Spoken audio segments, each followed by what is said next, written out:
Hi everyone, and I hope all is well today. Today we're here to talk about utility shutoff. We're going to talk about three different types of utilities you're going to shut off in the event of a disaster. We're going to start out with gas, we're going to look at water, and we're going to end with electricity. So let's start with the main one. This is gas. What you see right next to me is a mock-up, which was created for us by the Southern California Gas Company of a gas meter. Now, for those folks, and I have met folks along the way in doing this disaster preparation thing, I found people who don't know where their gas meters are around their houses or apartments. If you haven't ever seen your gas meter, go find it. Make sure you know where it is because it might be the one device that you have to turn off in the event of a major disaster. So let me step around here, give you an idea of what you're looking at. Obviously, you're looking at the gas meter right here. This is the gas meter itself. This little device up here is worth mentioning. This is an earthquake shutoff valve. On all new construction, on remodels, on houses that have been recently sold, it is mandatory that you have an earthquake shutoff installed. Many older houses and houses that haven't been sold in a while, they don't have this yet, but they will have to get them at some point. This device is supposed to shut off your gas if an earthquake 5.2 or better hits. Don't get comfortable with this because sometimes this technology works and sometimes it doesn't. But in general, it does work. But it doesn't replace the idea of knowing how to turn off your gas at the main shutoff. And that's where we're going next. If you take a look at your gas shutoff, you'll notice that this side, think of this part as coming up out of the concrete. This is your gas inlet, and this is your actual gas shutoff valve.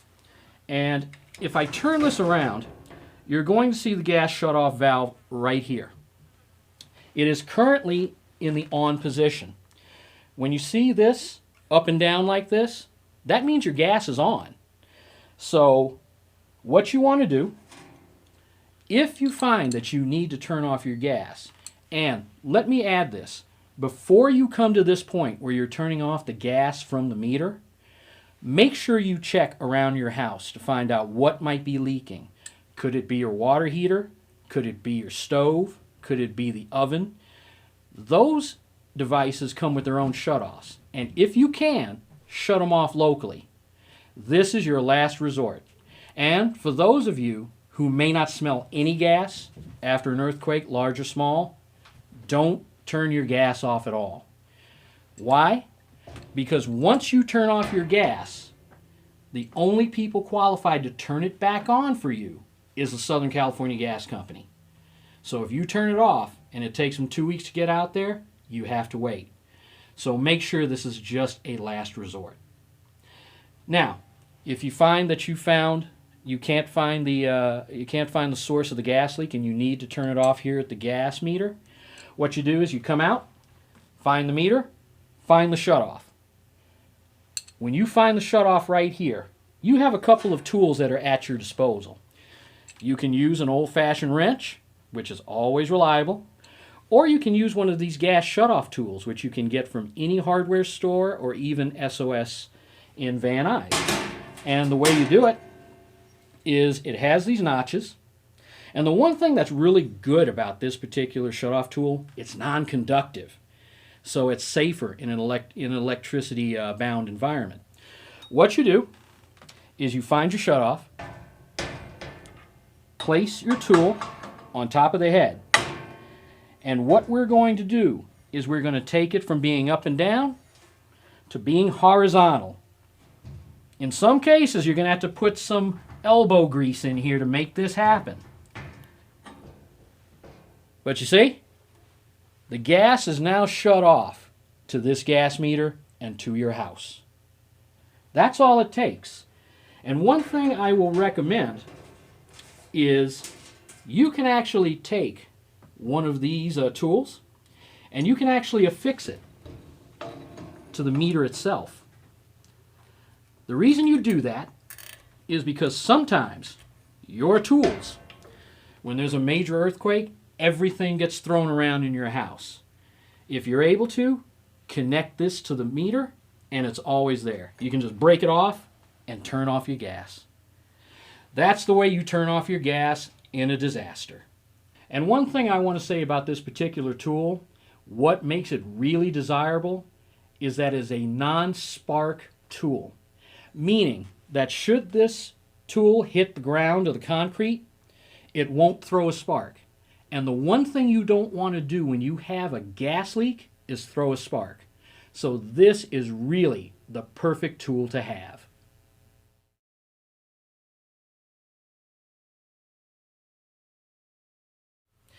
And here we are now with the second part of our utility shutoff adventure. What we're going to do now is we're going to take a look at water shutoff. Water shutoff, unlike gas shutoff, is something you can do pretty much any time. So if you do suspect after an earthquake, big or small, that there might be an issue with water, you can always shut it off. And why would we shut off water in a disaster? Well, one, what we don't always realize is that under the streets, there are a lot of pipes that run back and forth. Water pipes, sewer pipes, petroleum pipes, all kinds of pipes. And when the earth moves, these pipes can break, and all of those substances can commingle together. And once they get into the water system, it can come up into your home. It can contaminate your water. And for those of you who have hot water heaters, I have a hot water heater, so happy. That water is going to be the water that you might use to survive on during the duration of the event. If that water becomes contaminated, you're out of business. Those are the reasons why you might want to turn off your water. So, turning off the water can be done in a couple different ways. The easiest, and for those of you who live in apartments and homes, if you don't know where the water shutoff is for your immediate home, go find it. That's my little throw out there today. Go find it. Usually you can find the shutoff to the house somewhere in the garden. It's usually in the front of the house. If you can't find it, kind of take a look and see where your water meter is, and then kind of just go straight back from that. It'll be somewhere in that neighborhood most of the time. And sometimes it won't be. You just have to go and you have to look. There might be times when the actual shutoff to the house may not be working for whatever reason. So you might have to go one better and actually turn off your water at the city water meter, which is down on the sidewalk. This is an example of a city water meter. What you're looking at right now is what's usually in the ground. This is what we call a vault. And usually this is subterranean, it's in the ground, it's at sidewalk level. You all have seen it, generally when you're parking your cars and when you're trying to mow your little island. So this is what it looks like when I turn it over. And what I'm going to do is if you find that you need to get into the water meter, find the vault. And what you want to do is you can take this part, this little part of the lid, it lifts right off. And these are very common to most installations in the city of Los Angeles. There are some older installations, but you mostly see this one. You can take this part and put it aside. Now you have a look down into the vault where your water meter is.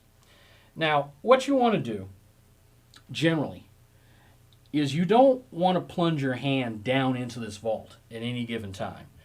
What you want to do is you want to go through, sweep it out, spray it with some insecticide if you have it around there, because a lot of critters live in these vaults because they're damp, they're underground, and they're dark. You get everything from roaches and slugs to black widow spiders. So you don't want to plunge your hands down in there. And when you do put your hand in there, make sure it's in a glove. Make sure it's in a work glove. So I'm going to reach down in here and I'm going to pull out what's in here just for the demonstration purposes. I'm going to pull out the first of two water meters that I have. And the reason why I have two water meters is I want to show you the different types of shutoffs. Not because there are 2 meters in here. You might think the DWP is charging you twice on your bill, but they're not. This is the first type of meter. And for those of you who've never seen a water meter, this is what it looks like. And the reason why we have this one in here is because it's an older type water meter. If you have to shut off water at street side and you find that you have this type of meter, this is your cutoff right here. Now, if you remember back to our gas shutoff section, it looks a lot like the gas shutoff. So you need a tool to actually turn it off. So, can we bring the T key out here? I hope you can see this. This is a device called a T key. It's called a T key because it looks like a giant T. And what you do with it is you find the shutoff and you put the notch right here and you turn it just as you would, and the water will be turned off. What should happen is that this should turn this way. These two holes, which are lock holes that the city uses to keep the water off, should match up. If you do it that way, you've turned off the water. All right. I'm going to break out the second kind of meter I've got. And this is actually a newer meter, which is being installed by the City of Los Angeles Department of Water and Power.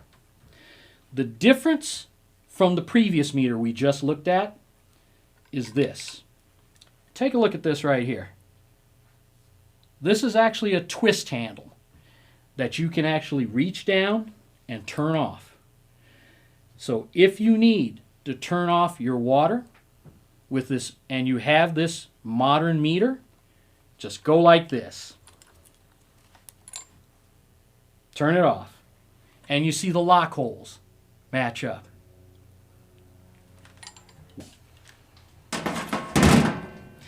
And one other thing we want you to know is that unlike gas, you can turn your water back on anytime.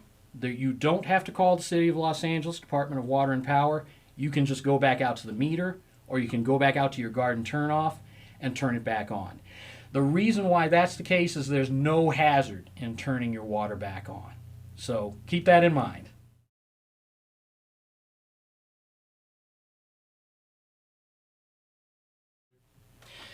And here we are in our last step on the adventure of utility shutoff. We're going to do electrical shutoff. And it's actually really very simple. For those of you who live in more modern homes, you have what you call a circuit breaker. And you have a circuit breaker box. This is an example of a circuit breaker box that you probably have somewhere in your home. Maybe located near your electric meter. You may even have a branch circuit somewhere in your home as well, depending on the build of the home. If you don't know where your electric meter or your circuit breakers are, go find them. You knew that was coming, right? So, what we have here is we have a sample circuit breaker box. If you need to turn off power in an emergency, and you might turn off power because you might have lines that are arcing, you might have situations going on in and around you that might necessitate turning off your electricity. What you do is this simple set of steps. Find your circuit breaker box. And if you take a look at the box itself, I've got several things written here. Each breaker does a different function or handles a different room of the house. Right here we've got the garage. In the number 2 position we've got kitchen/porch.